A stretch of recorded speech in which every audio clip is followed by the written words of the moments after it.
Ayan.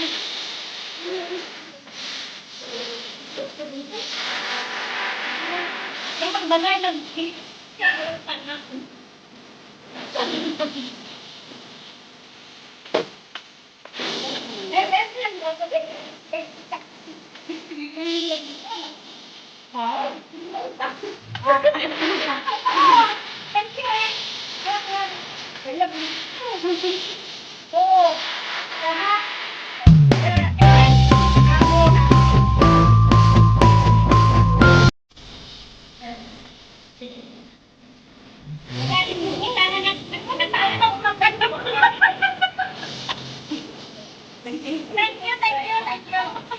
Dapat mayroon din nakalagay na one day you have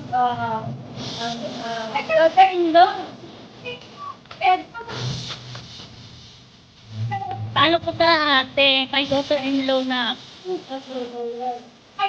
May ano na ako, ay daughter-in-law na. May ano na, pati ako apo.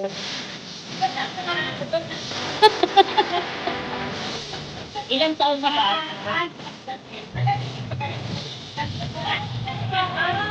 Paano naman nung number 50 dito?